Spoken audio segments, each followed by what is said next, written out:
दिल के यार मनवा हवा कि राजा मोर खजनवा हवा हीरा रतनवा हवा कि रतिया में आवे वाली मीठा सपनवा हवा कि राजा मोर खजनवा हवा।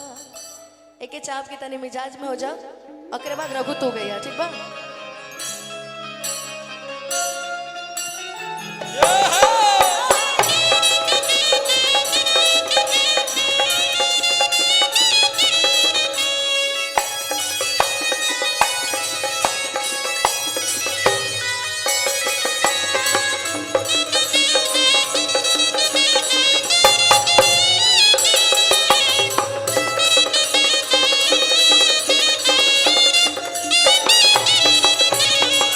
राजा मोर खजनवा हवा राजा जी परनवा हवा राजा मोर खजनवा हवा राजा जी परनवा। सच में हम कहो तानी सच हूँ मैं कहो तानी दिल के धड़कनवा हवा राजा जी खजनवा हवा राजा मोर परनवा हवा राजा जी खजनवा हवा राजा मोर परनवा हवा राजा जी खजनवा हवा राजा मोर परनवा हवा।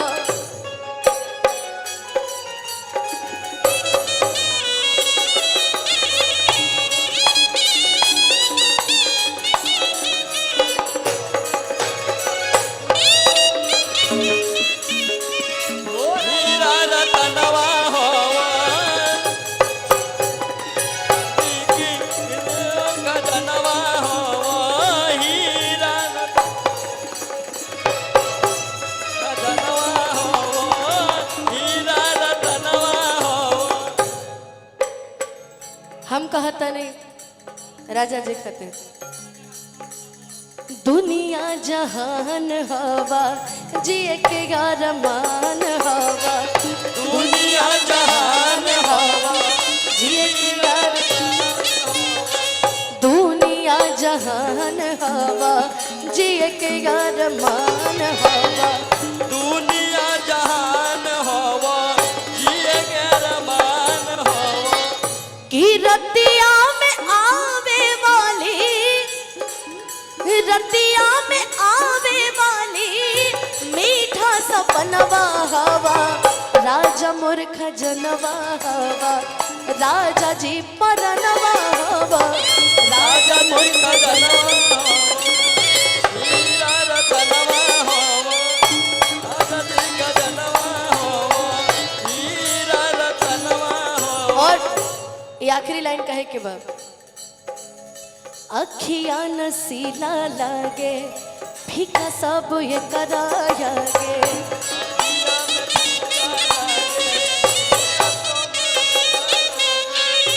अखिया नसीला लागे फीका सब ये कराया गे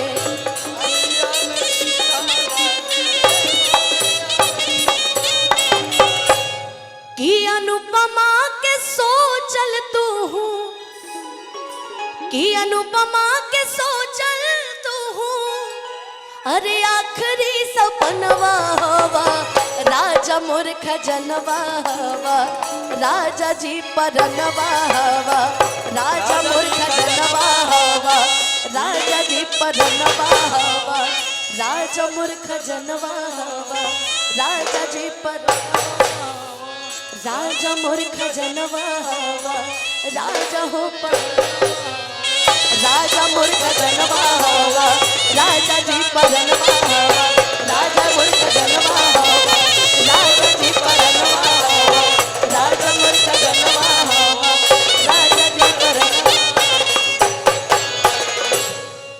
कि राजा मोर खजनवा हवा कि राजा जी जहनवा हवा। और अगर अच्छा लगल होके क्षेत्र का असर है या गायकी का गलत चीजें बर्दाश्त होती नहीं मुंह से निकल ही जाता है। आदमी कितना बर्दाश्त मतलब ठीक है, एक लेवल तक अच्छा लगता है। अब जहाँ मेरे इतने सारे भाई बैठे हों, तुमने कहा ना कि हमारे भैया दिलदार तजीला जवार का करी, तो जब मेरा भाई बैठा हो तो हम किसी की बातें क्यों सुनेंगे? हम अपने अच्छे अच्छे लोगों की बात सुनेंगे, अपने पब्लिक की बात सुनेंगे। अच्छा कहल जाला ना कि ढेर ढेर कुले जहाँ पे आम पकल रहे जो एक दूगो खराब आम निकले जाला का। अब देखा माहौल कितना बढ़िया हो गई। चली कोनो बात ना, हम भैया से आग्रह करब कि भैया रहो कोनो फरमाइश उरमाइश हो कि तो हमरा से बोल दे। हमरा से अगर कोनो फरमाइश जो मन करे वो गाए। बाप हो बाप, एगो गीत जख्मी भैया हमरा के लिख के देले रहन। कौन सा? तू भी गाएगी? मोहब्बत करके। आइए।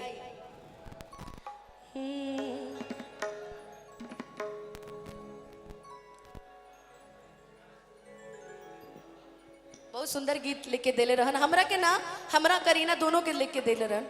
बकरी हमने के गा मतलब हम शुरुआत कर देने गाए के। हाँ एगो गीत गईले रहन गोलू भैया कि तोहरा पके हुता केता हर तकलीफ हो खेला कि तोहरा पके हुता केता हर तकलीफ हो खेला। जब आदमी केहू से प्रेम करेला तो आदमी के नजर भी आदमी पे बर्दाश्त ना होला, क्यों कैसे देख लिया। जैसे विनय भैया हम लोग को बहुत मानते हैं, हम लोग को कोई कुछ बोलेगा तो विनय भैया लड़ जाएंगे कि तुम कैसे बोल दिया। वो सब हमारे परिवार की ना है, भैया लड़ेंगे ना हम लोग के लिए। तो ये एक प्रेम होता है, जरूरी नहीं है कि प्रेम लभरे वाला प्रेम होके, हर तरीके के प्रेम होला।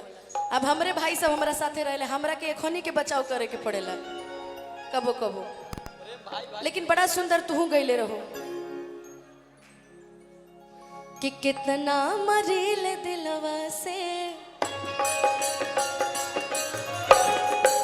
कि कितना मरील दिलवा से पूछी हाय अकेला में। तारो गीत सुंदर रहे तो हम सोचनी हमहू कुछ लिखवा ली। हमरा पे आशीर्वाद ना दिए जख्मी भैया, तो हमरो के आशीर्वाद स्वरूप एगो गाना देलन बड़ा सुंदर।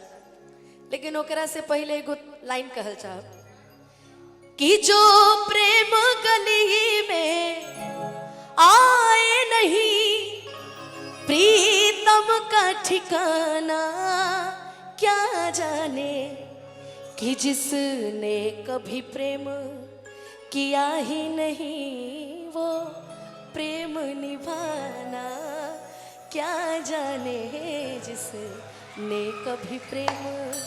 ता वही गीत वही तरीके के गाना जानता रू करी ना। गीत शुरू करे से पहले एगो लाइन और सुनाई कि कहवा पहले जैसा कोई प्यार करत बाटे, कि सब लोग सनहिया के व्यापार करत बाटे हो, कि कहवा पहले जैसा कोई प्यार करत बाटे। विनय भैया के जमाना में प्यार होखत होई, अजय भैया के जमाना में प्यार भइल होई, ब्रिजेश जी के जमाना में प्यार भइल होई। अभी जमाना में प्यार ना होला, व्यापार होला। तो ई व्यापार नुमा प्यार खातिर एगो लाइन लिख ले जख्मी भैया कि मोहब्बत का के करो से हर गलतियां हो गई, कि मोहब्बत का के करो से हर गलतियां हो गई। लड़कियां कहती है कि तारा से प्यार करके जीवन में कुछ मिलल चाहे ना मिलल, एक चीज तो जरूर मिलल बा कि नीलाम उनका ये इश्क में, नीलाम तहरा ये इश्क में इज्जतिया हो गई, नीलाम उनका ये इश्क में इज्जतिया हो गई। मोहब्बत का के करो से गलतियां हो गई।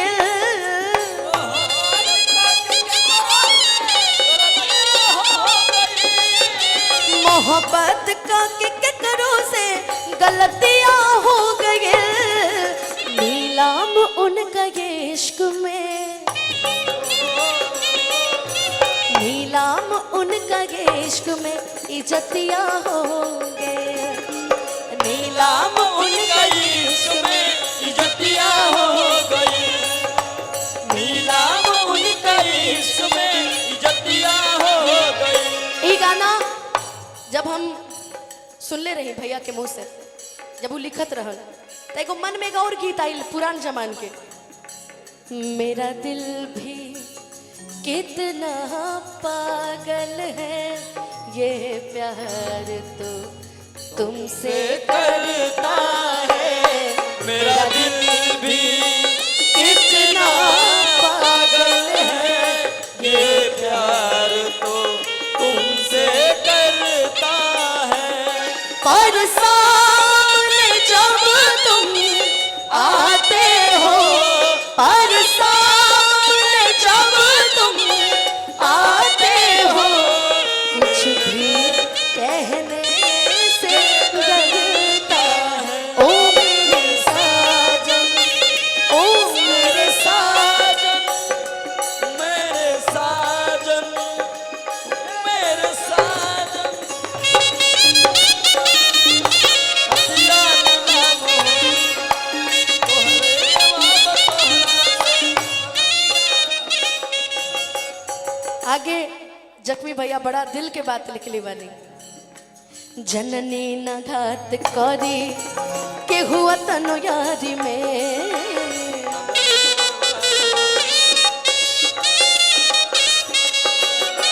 हम हूँ धराई गईनी दिल के बीमारी में।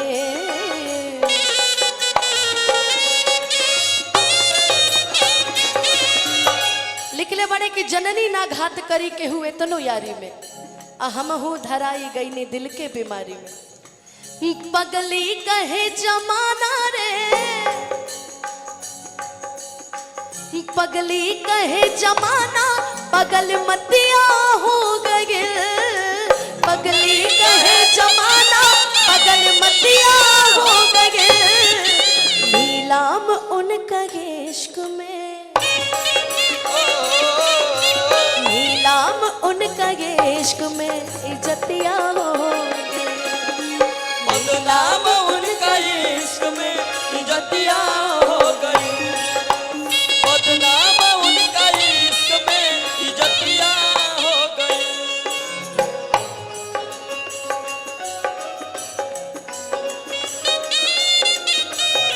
मेरे लिए रब ने बनाया तुझे, मेरे लिए मुझे तेरे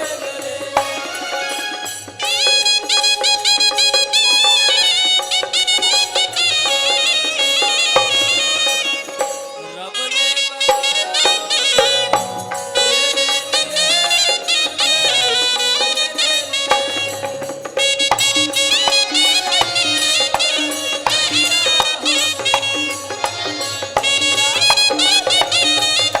इज्जतियां हो गई। जीवन में एगो अभी हाल फिलहाल में पिक्चर लगल बा दीवाने की दीवानियत, ओकरा में दिखाइल गइल बा कि लइकवा लइकिया से कितना प्यार करत रहे। लेकिन जरूरी ना कि हर जगह लइकवे लइकी से, कबो कबो लइकी भी लइका से बहुत प्यार करेली सन, है ना। तो दोनों तरफ दिखावे के चाहिए का जी। लेकिन ई लाइन में लइकिया कहती है, रब से भी ज्यादा चाहनी हमर दोष रतन बा,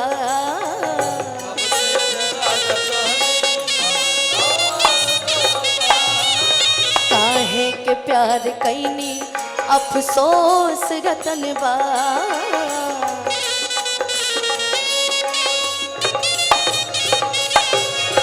रब से भी ज्यादा चाहनी हमर दोष रतन बा, काहे के प्यार कैनी अफसोस रतन बा। जनवा के दुश्मन जख्मी के, जनवा के दुश्मन जख्मी के सुरतिया हो गए, जनवा के दुश्मन